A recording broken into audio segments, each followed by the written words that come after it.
오늘은 우리 누가복음 2장 1절로 21절까지의 말씀을 살펴보겠습니다. 2장은 전체적으로요, 예수님의 탄생과 유년 시절을 다루고 있는데, 이 누가복음 2장은 성탄절에 가장 애용되는 그러한 성경이기도 합니다. 특히 이제 베들레헴 구유에 그 누워 있는 아기 예수에 대한 이미지는 연극거리로도 또 뭐 성탄 카드에 좋은 그러한 이미지로도 그렇게 자리매김을 하고 있는데, 우리가 오늘은 2장 1절에서 21절까지 예수님의 탄생과 또 예수님의 탄생을 축하하기 위해서 방문한 목자들에 대한 이야기만 여기까지 한번 우리가 살펴보도록 하겠습니다. 2장 1절에 보면 그때의 가이사 아구스도가 그렇게 이야기하고 있습니다. 여기서 가이사 아구스도는 우리 케샤르입니다. 그리고 아우구스투스, 본명은 옥타비아누스, 이 사람입니다. 이 사람은 주전 63년 9월 달에 태어났습니다. 그리고 주후 14년에 사망을 했습니다. 예수님의 어린 시절에 이 로마 세계를 통치했던 그러한 왕이었습니다. 이 옥타비아누스, 성경은 아구스도라고 되어 있는데 원래 일반적으로는 아우구스투스 그렇게 이야기를 합니다. 뭐 존귀한 자, 존엄한 자, 상당히 신적인 표현입니다. 완전히 로마의 경쟁자들을 그 권력 투쟁에서 장악하고 원로원으로부터 존엄한 자라는 그러한 칭호를 주전 27년에 얻게 되어서 이 사람이 이제 실제적인 로마의 모든 것들을 통치하는 최고의 권력자가 됩니다. 그런데 이때부터 역사학자들은 어떻게 하느냐, 이 아구스를 통해서 팍스 로마나 로마의 통치가 시작됐다고 합니다. 그래서 이 아우구스투스의 통치로부터 시작해서 여러분 잘 아시는 그 아우렐리우스 황제가 있거든요. 그러니까 주후 약 190년도까지가 될 겁니다. 제 기억으로는 이때가 바로 로마의 평화가 이루어진 시기라고 합니다. 그러니까 한 200년 넘지요. 이때 강력한 로마의 그 군대에 의해서 무력으로서 평화가 이루어졌던 그러한 시기를 배경으로 하고 있습니다. 그런데 이 아우구스투스는 이렇게 저기만 잘한 게 아니었습니다. 뭐 전쟁만 잘하는 게 아니라 행정 조직도 잘 정비를 해가지고 이 로마의 평화를 열게 됩니다. 그러기 위해서 무엇을 하느냐? 이 로마 국가에서는 관례적으로 전통적으로 이렇게 뭐 14년으로 되어 있더라고. 제가 본 자료에 의하면 14년마다 그렇게 인구 조사를 했습니다. 왜 이 조사했을까? 목적은 두 가지입니다. 하나는 인구 조사를 통해서 세금을 많이 거두어 드리는 것이었고, 또 한 가지의 목적은 인구 조사를 통해서 군대에 동원할 만한 사람들을 그렇게 확보하는 목적이었습니다. 전쟁해야 되니까 군사를 모이기 위해서, 또 거대한 나라를 운영하기 위해서 세금을 걷어들이기 위해서 이렇게 인구 조사를 실시했습니다.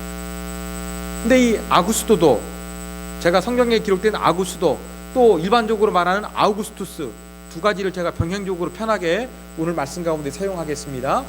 이 아구스투스가 이 인구조사 명령을 내렸습니다. 여기에 대해서 조금 역사적으로 신빙성에 대한 그런 논란이 있어요. 로마 전체에 인구조사할 명령이 없다는 것도 있고, 또 그렇지만 이 로마는 자체적으로 항상 이렇게 정기적으로 인구조사를 이렇게 실시를 했거든요. 또 이 아우구스 때의 2절에 보면은 이 호족 인구조사가 구레누라는 사람이 수리아 총독이 되었을 때 했다고 했는데, 또 이 사람이 총독으로 활동했던 때하고 맞지를 잘 안 해가지고 조금 역사적인 논란이 있는데, 이런 부분들은 완벽하지는 않습니다만 그래도 어느 정도 해결이 가능합니다. 2절에 보면은 구레노가 수리아 총독으로 되었다고 그랬는데 원문에는 총독이란 단어가 없습니다. 그냥 구레노가 수리아 지역을 다스렸을 때 인구조사를 몇 차례 했는데 첫 번째가 약 주전 8세기에 했다는 기록이 있습니다. 그리고 아우구스투스가 인구조사를 명령한 것도 두 번째로서 주전 8세기입니다. 근데 예수님 태어난 것은 우리가 알고 있는 대로 몇 년입니까? 1년이야 되겠잖아요. 근데 8년의 차이가 나는 거예요. 이걸 어떻게 해석할 것이냐?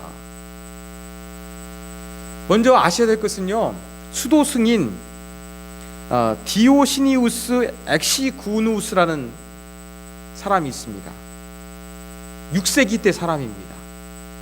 이 사람이 연도를 예수님의 탄생으로 AD BC를 나눈 사람이에요.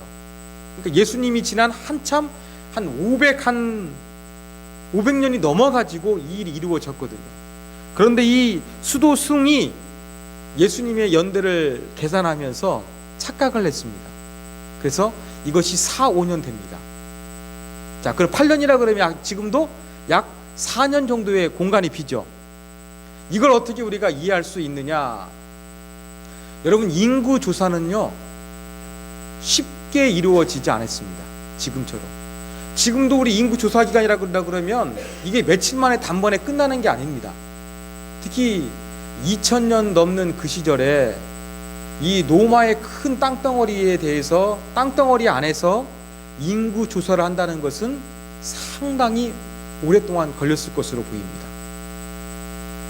그래서 이러한 인구 조사가 로마에서 이 아우구스투스가 그래 인구 조사하라라는 칙령을 내렸을 때하고 막상 이것이 시행됐을 때하고는 시간적인 차이가 있을 수밖에 없습니다. 근데 이런 얘기가 제가 그냥 편하게 지어낸 것이 아니라 여러분, 로마인 이야기라는 15권짜리 시오노 나나미라는 일본인 여사가 쓴 이 책에도 보면은 이러한 부분이 분명히 등장합니다.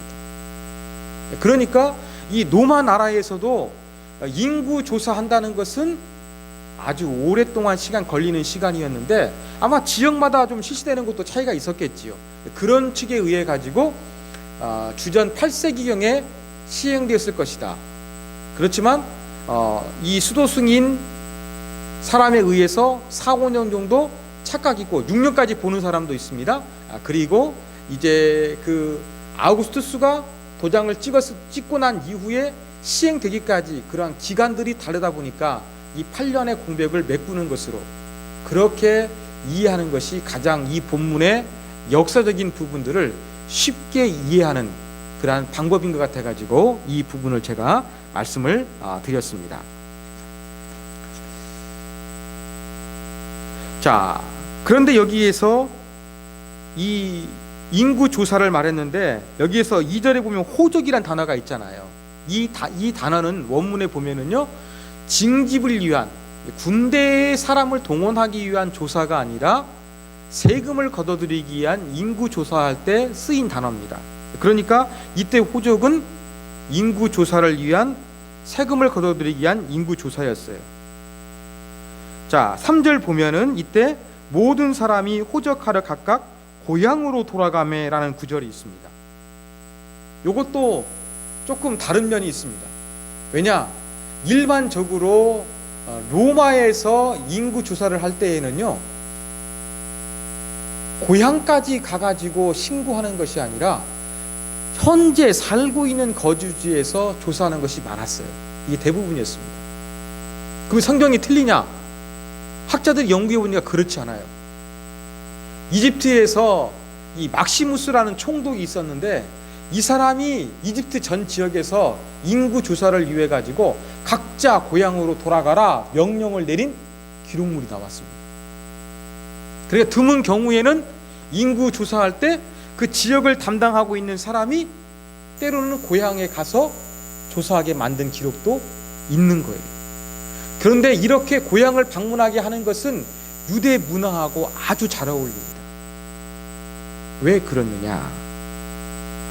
여러분, 하나님께서 젖과 꿀이 흐르는 가나안 땅에 정착하게 한 이스라엘 백성들에게 12지파로 나눠주셨잖아요.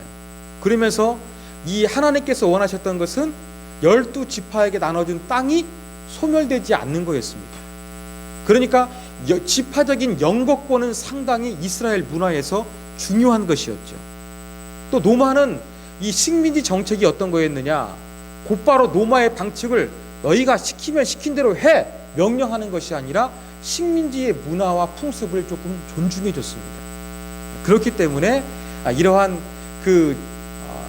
현재 살고 있는 주거지보다는 고향을 조금 더 중요시 여기고 있는 유대 관습 때문에 유대에서의 인구 조사는 자기가 살고 있는 거주지가 아니라 조상들의 고향으로 가서 신고하게 했던 것이 바로 팔레스틴 지역에서는 이루어졌던 것으로, 그렇게 우리가 이 본문을 이해하게 되면 아주 명쾌하게 받아들일 수가 있습니다. 자, 그래서 요셉도 다윗의 집 족속이에요. 조상이 따지면은 다윗 지파거든요. 그래서 어디로 갔느냐? 나사렛 동네에서 베들레헴으로 갑니다. 약 150km 정도 거리 되는 거리를 가게 되는 것이죠. 근데 5절에 보니까 누구와 동행했습니까? 마리아와 함께 동행했습니다. 여러분, 법적으로는 혼인 상태였지만 아직 부부 생활은 하지 않았어요. 그런데 성령의 능력으로 인해서 지금 마리아가 임신했어요. 왜 이렇게 임신한 부인을 데리고 호적하러 갔을까요? 로마의 법이 이렇게 여자까지 호적에 등록하도록 명령했기 때문에 그렇겠습니까? 아닙니다.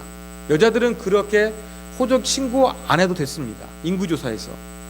그런데 동행한 이유는 아마도 그렇게 결혼을 했는데 벌써 배는 불러왔고, 또 이러한 모습으로서 마리아 혼자 이렇게 살아가는 것들은 힘들고, 또 이제 이 신혼 부부가 이제 합방하게 될 그날, 결혼식 올리게 될 그날을 바로 살아가는데 멀리 떨어져 있는 것은 아마 외로웠나 봅니다. 어쩌면 요셉이 조금 마태복음에 의하면 조금 신중한 사람이지 않습니까? 그래서 이 마리아를 배려해서 같이 동행했던 것으로 우리가 이해할 수도 있을 것입니다. 자, 이 베들레헴에 갔을 때 드디어 이제 그 해산할 때가 거의 찾아오게 되었습니다. 그리고 아들을 낳습니다. 첫 아들이라 그랬습니다. 이 표현은요, 예수님의 동생이 있다는 표현을 지칭하기보다는 어떤 장자로서의 권리, 이스라엘에서 장자의 권리가 있던 것처럼 바로 예수 그리스도가 그러한 이스라엘 장자와 같은 그러한 권한을 가진 것으로 이해하시면 됩니다. 자, 첫 아들을 낳아 강보에 쌌다, 그렇게 이야기합니다. 강보가 무엇이냐? 여러분, 우리 아기 태어나게 되면은 아이를 위해 가지고 우리도 이렇게 똘똘 말아주죠. 그거와 비슷합니다. 유대도 옷감 관습에 의하면은요, 옷감을 좁고 길게 만들었어요. 그래가지고 이 어린 아이가 팔과 다리가 반드시 잘 펴질 수 있도록 그렇게 아이를 이렇게 팔과 다리를 쭉 곧게 펴기 위해 가지고 길게 된 천으로 이렇게 좀 아이를 그렇게 좀 감아줬거든요. 바로 강보는 그것을 이야기하는 것입니다. 어디 있었습니까? 구유에 누였다, 그렇게 이야기합니다. 여물통을 생각하기도 쉬운데 아무튼 괜찮습니다. 자, 그 이유가 무엇이냐? 이는 여관에 있을 곳이 없습니다. 여관, 빈방 있습니까? 연극 생각나지요? 그거하고는 조금 다릅니다. 여러분, 여기에도 여관이라는 단어가 등장하고요, 누가복음에 보면은 선한 사마리아 비유가 등장합니다. 여기에도 이제 여관에 갑니다. 근데 진짜 상업용 여관은요, 누가복음 10장에 있는 사마리아 비유가 등장하는 여관입니다. 여기에서 있는 여관은요, 그 여관이 아니라 우리 고유적인 문화로 이야기하게 되면은 사람들이 함께 이렇게 담소 나누고 잠도 잘 수 있는 사랑방, 현대식으로 표현하면은 응접실 개념입니다. 그리고 이 예수님께서 최후의 만찬 행하셨죠. 예, 최후의 만찬을 행하셨던 다락방도 이 여관이라고 번역된 단어와 동일한 단어입니다. 그러니까 이 여관은 전문적으로 여행객들에게 방을 제공했던 여관이 아니라 집에 있는 그러한 어떠한 공간인데, 그냥 사람들이 편하게 함께 앉아서 쉬고 머무를 수 있고 잠도 잘 수 있는 응격실과 같은 그러한 공간이라는 거예요. 그런데 인구 조사 때문에 너무나 많은 사람이 오게 되니까, 이 베들레헴에 찾아오니까 이렇게 집집마다 그 사랑방 같은 공간에도 더 이상 사람들을 받기 힘들 정도의 공간이 없었다는 것을 이야기를 하고 있는 것입니다. 그리고 이때 가옥 구조는요, 이 당시에는 뭐 집이 튼튼하지도 않았습니다. 그리고 동물과 그렇게 멀리 떨어지도 않았습니다. 어떤 가옥 구조는요, 1층에 사람이 사는 공간이 있고요, 그 옆에 그 가축을 키우는 우리가 있는 경우도 있었고, 또 어떤 가옥은요, 1층에는 가축을 키우는 우리가 있었고 2층에는 사람을 살았던 곳도 있습니다. 그러니까 여관이라는 것은 전문적인 어떠한 그 모텔 여인숙이라는 것이 아니라 일상적인 집이에요.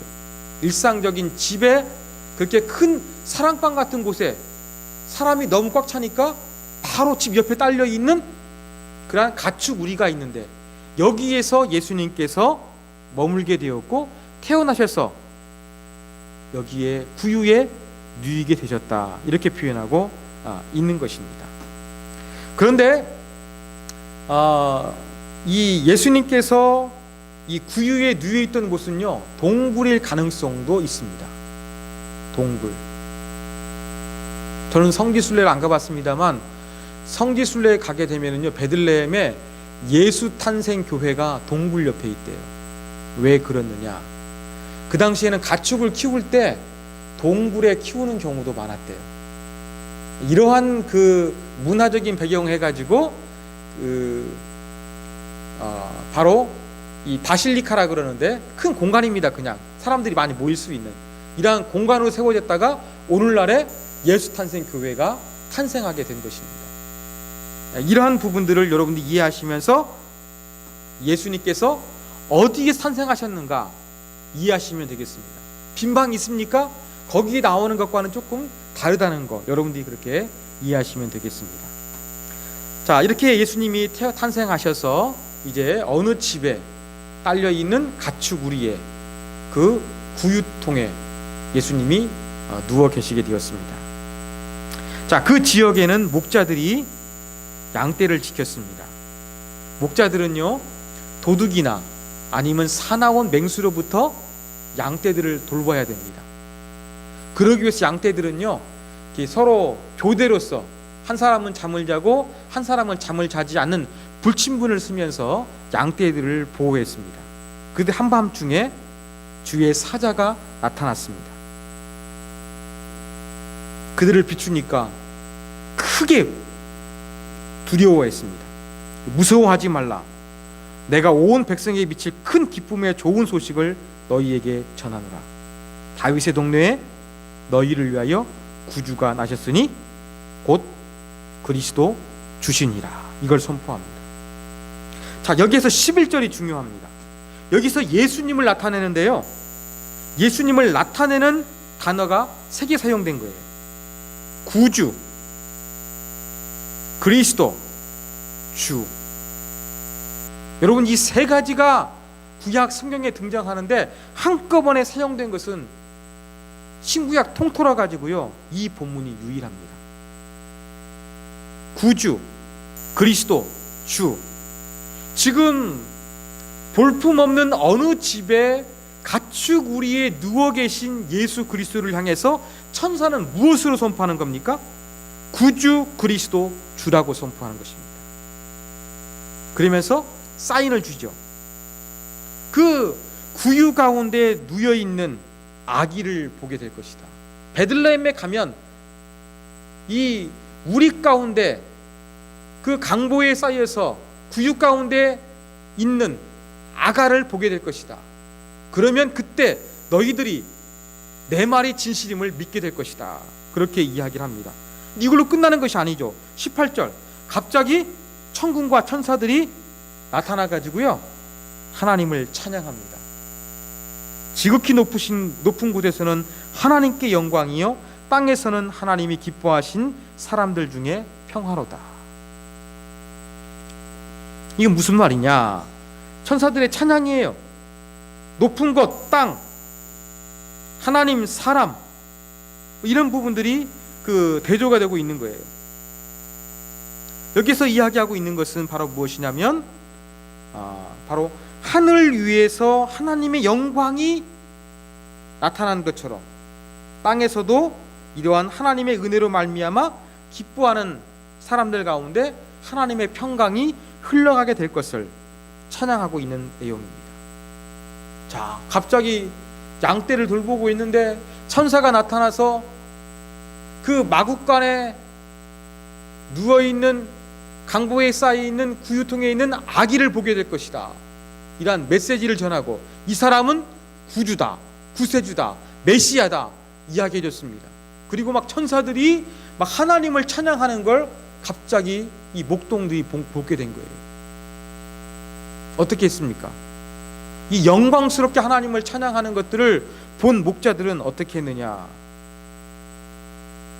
15절에 보니까 이제 베들레헴으로 갑니다. 서로 말하되 이제 베들레헴으로 가서라고 되어 있는데요, 이 원문에 보면은요 우리가 베들레헴으로 꼭 가자, 그래서 천사가 알려준 것이 사실인지 확인해 보자, 그러한 의미입니다. 꼭 가자란 말이 있는데 우리말 번역에는 빠져 있어요. 그래서 빨리 갔습니다. 16절 보니까 정말로 구유에 누워있는 아기를 찾은 거예요. 천사들의 말이 사실이었죠. 그리고 이 목자들이 자기도 들었으니까 여기에 대해서 천사들이 해준 말을 그대로 사람들한테 전해줬어요. 사람들이 깜짝 놀라는 거예요. 그런데 19절 보니까 마리아는 어땠습니까? 이 모든 말을 마음에 새기어 생각하니라. 역시 마리아, 우리 신앙적으로 조금 모델이 될 만한 인물이라 그랬죠. 여기에서도 그러한 모습이 마리아 가운데 드러나고 있습니다. 이 목자들은 갑자기 한밤중에 천사의 메시지를 들었고 천사들이 하나님께 영광 돌리는 찬양을 들었어요. 그리고 빨리 서둘러가지고 베들레헴에 와보니까 정말로 천사의 말대로 그 구유의 강보에 쌓여있는 아가를 발견하게 된 거예요. 얼마나 기쁘고 얼마나 즐거웠겠습니까?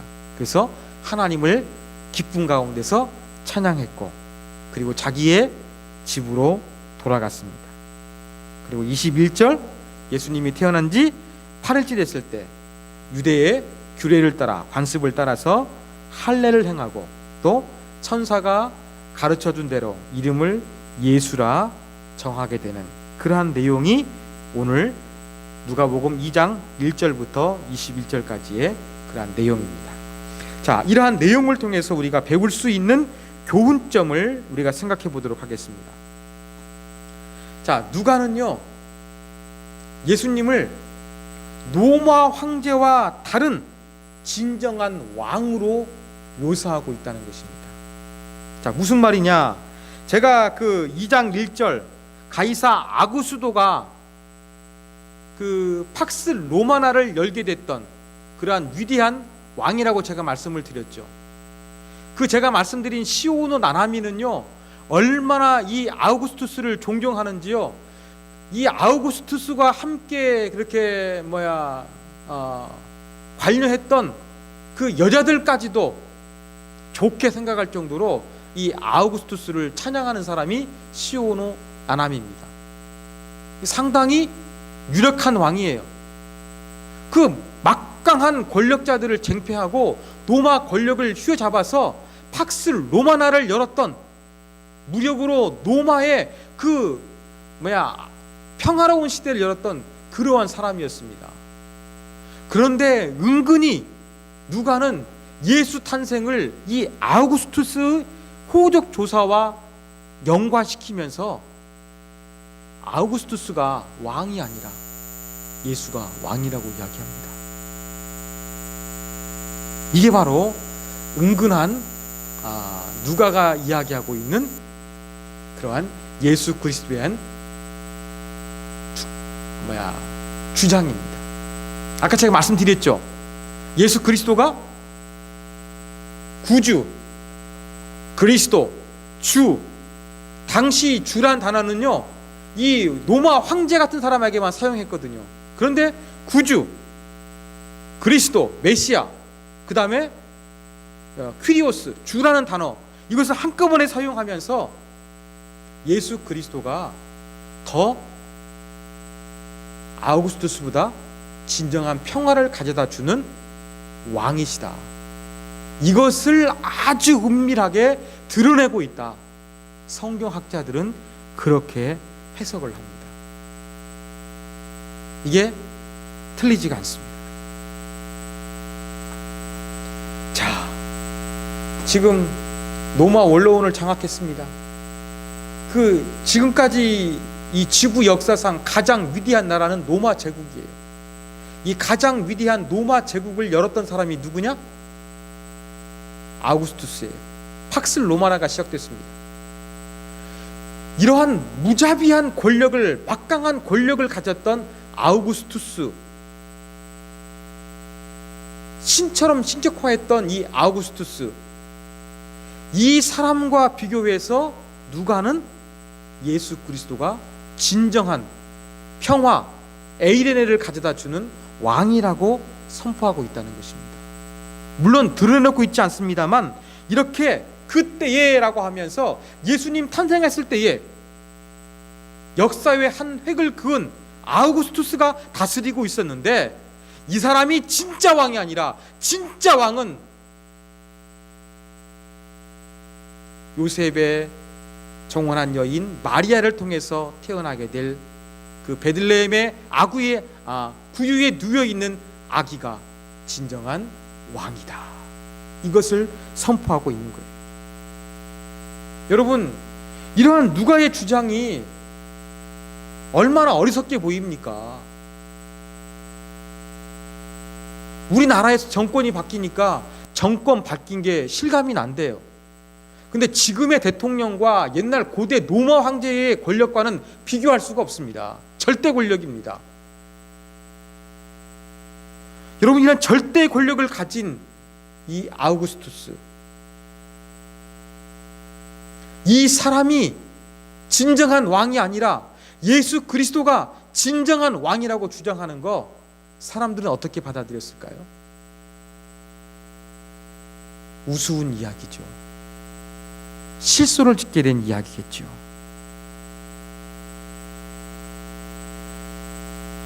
그런데 어떻습니까? 지금 아우구스투스의 영향력이 더 큽니까? 예수 그리스도의 영향력이 큽니까? 그 영원할 것 같은 로마 제국은 무너졌습니다. 왜 무너졌습니까? 학자들은 여러 가지 로마 멸망의 원인을 이야기를 합니다. 그 로마 제국주의가 추구했던 영토 확장, 고대 자본주의의 한계를 드러냈다. 이러한 주장도 있고, 지나친 부와 사치로 인해서 또 도덕적인 타락으로서 이 식민지 노예와 도시 국가들의 저항 때문에 로마가 멸망했다. 다양한 해석이 있습니다. 아무튼 중요한 것은 무엇이에요? 아우구스투스가 이루었던 로마 제국은 무너졌다는 것입니다. 근데 예수 그리스도는 어떻습니까? 예수 그리스도가 정말로 이 로마 제국 가운데서 급속히 펴져나갔고, 로마의 황제가 국교로 인정하게 되었습니다. 그리고 그 예수 그리스도의 복음은 멸망하지 않고 지금까지도 이루어지고 있습니다. 이러한 것들을 볼 때에 여러분, 진정한 왕은 누굽니까? 우리는 이 메시지 속에서 진정한 왕은 누구인가, 우리로 하여금 다시 한번 고민하게 만듭니다. 여러분, 누가가 복음서를 기록할 당시 예수님은 돌아가셨고, 어쩌면 핍박을 받고 있는 상황인지도 모르겠습니다. 1세기 전후니까요. 이때는 별 볼 일 없었어요. 예루살렘 성전도 멸망당했어요. 자, 이런 가운데서 예수 그리스도를 구주, 메시아, 퀴리오스, 주라고 인정하는 거 우스워 보입니다. 그렇지만 은근하게 누가는 이것을 강조했습니다. 그리고 역사는 이러한 예수 그리스도가 아우구스투스보다 더 위대한 진정한 왕임을 가르쳐주고 있습니다. 무력으로 사람을 다스렸어요. 그렇지만 예수 그리스도는 왕으로서 어땠습니까? 샬롬을 주셨습니다. 평화를 주셨습니다. 사람과 자비와 온유함과 겸손함으로써 온 인류의 아픔을 만져주시고 인류의 죄를 용서해 주시는 왕이 되어 주신 것입니다. 이것이 바로 누가가 은근하게 주장하고 있었던 예수님에 대한 생각이었습니다. 사랑하는 여러분 정말로 예수 그리스도가 로마의 황제보다 더 강력한 왕이시라고 믿습니까? 이것을 믿으라고 누가는 지금 저와 여러분에게 강조하고 있습니다. 우리를 통치하고 있는 것이 강력한 정보와 권력과 군사력과 무기와 경제력을 가진 어떠한 것이 생각하기 쉬운데, 성경은 오직 예수 그리스도가 왕이라는 사실을 강조하고 있다는 것. 그래서 다시 한번 우리로 하여금 우리의 마음 가운데 정말로 높이고 인정해야 될 대상이 누군가, 예수 그리스도라는 사실을 다시 한번 생각하게 한다는 사실을 저와 여러분이 기억해야 되겠습니다. 자, 두 번째 교훈입니다. 오늘 본문은요, 예수님을 향한 우선순위가 우리에게는 분명히 있는가, 이것을 돌아보게 하는 교훈점을 던져주고 있습니다. 무슨 말이냐?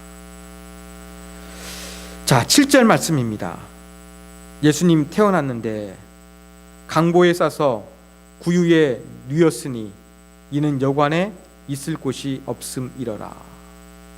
자, 상상을 한번 해보십시오. 지금 신혼부부라고 할까요? 네, 신혼부부라고 합시다. 신혼부부가 만삭이 되어가지고 호적조사하기 위해서 150km를 여행하고 왔습니다. 하룻밤 자야 됩니다. 근데 사람들이 너무나 많아요. 그래도 아이가 곧 태어날 것 같은 이 만삭된 여인을 보고서 사람들은 양보를 했습니까? 양보하지 않았어요. 그래서 예수 그리스도는 그 가축 우리에서 태어나게 됐습니다. 물론 우리가 쉽게 이해할 수 있는 것은 사람들이 너무나 많았기 때문에 예수님이 그렇게 쉴 만한 곳이 없어가지고 늦게 왔으니까 순서대로 그냥 가축 우리에서 하룻밤을 보내고 그 가운데 예수님이 탄생하게 되었다, 그렇게 이해가 됩니다. 그렇지만 본문을 읽다 보면 어떻습니까? 사람들은 이 신혼부부 만삭인 마리아에 대해서 전혀 배려하지 않았어요. 왜 그럴까요? 그 마리아가 뱃속에 낳고 있는 아이가 아우구스투스보다 더 위대한 진정한 왕이라는 사실을 몰랐기 때문에 그렇습니다. 그런데 이 사실은 여전히 현대인들에게도 마찬가지라는 것입니다. 사람들은 예수 그리스도를 몰라요. 아우구스투스와 이 구육간에 누워 계신 강보에 쌓이는 아기 예수, 진정한 왕이 누구인가? 이러한 질문에 대해서 성경은 분명히 예수 그리스도가 진정한 왕이라고 이야기하고 있는데, 사람들은 진정한 왕이 누군지 모르는 거예요. 예수 그리스도가 어떤 분인지 모르는 거예요. 그러다 보니까 어떤 일이 벌어지게 되는 것입니까? 마음속에 예수 그리스도를 받아들이지가 않는 것입니다. 여러분, 여관은 무엇입니까? 집이에요. 그죠? 자, 사도 바울도 보면은 고린도서에 보면은 뭐라고 이야기합니까? 너희 몸은 하나님의 집이라고 합니다. 성전이라고 이야기합니다.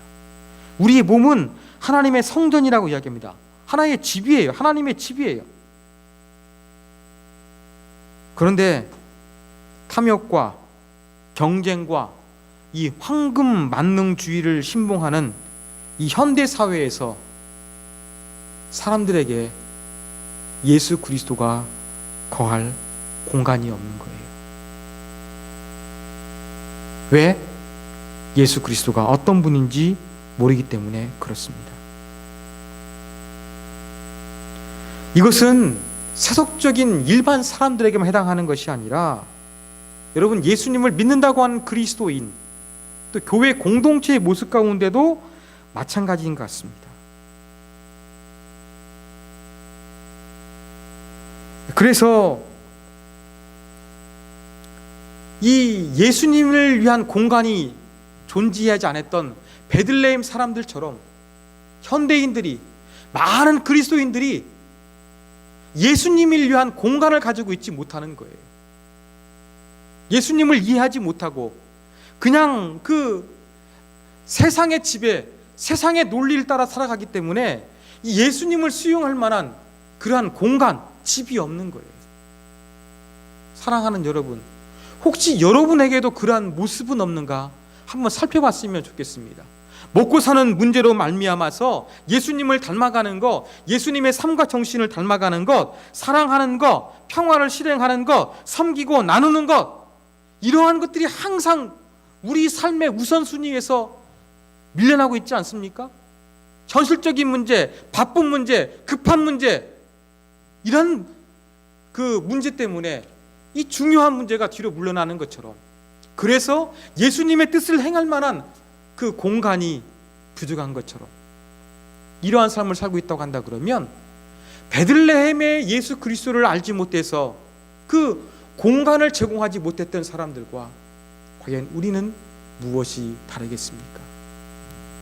우리가 정말로 예수 그리스도를 안다고 한다 그러면 우리의 몸과 마음 가운데 예수 그리스도의 뜻과 삶을 닮아갈 수 있는 공간이 있어야 됩니다.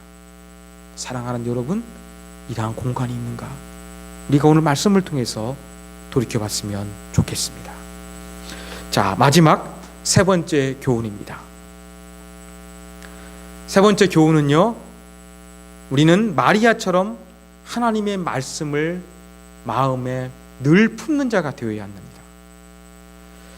자, 이 천사들이 찾아와 가지고 예수님께 경배하고, 목자들이 찾아와서 예수님께 경배했습니다. 그리고 천사들이 전했던 것을 그대로 전해 주었습니다. 목자들은 예수님에 대해서 처음으로 소식을 전달한 사람입니다. 자, 이야기를 들었을 때 마리아는 어떻게 행동했습니까? 19절, 마리아는 이 모든 말을 마음에 새기어 생각하니라. 여기에서 생각하니라는요, 미완료 지제예요. 그러면 여전히 생각하고 있다는 겁니다. 생각을 반복하고 있다는 겁니다. 그리고 여기에 새기어라는 단어 있죠. 이것은 여러 가지 사항들에 대해서 주의 깊게 생각하는 것을 가리킵니다. 그러면 마음속에서 지금 이 목자들이 전해준 말, 자기가 임신까지 겪으면서 가브리엘 천사를 만난 것, 여러 가지가 해당되겠죠. 엘리자벳을 만난 것, 아마 여러 가지 상황에 대해서 생각하고 또 생각하고 묵상하면서 이러한 전체적인 틀 안에서 과연 목자들이 전해준 의미는 어떤 의미가 있을까? 이러한 전체적인 틀 가운데서 이 목자들의 말씀을 가슴에 두고 이해하기 위해서 애썼다는 그러한 결론을 내릴 수가 있는 것입니다. 마리아는 이렇게 신앙적인 모델이 돼요. 천사가 전해준 말을 그대로 믿었고요. 뿐만 아니라 또 목자가 전해줬을 때 그 말에 대해서 가슴속에 항상 간직한 채 거기에 대해서 다시 한번 깊이 있게 반복하면서 묵상했던 사람이 바로 마리아였습니다. 이게 우리의 삶이 되어야 됩니다. 늘 우리의 마음 가운데는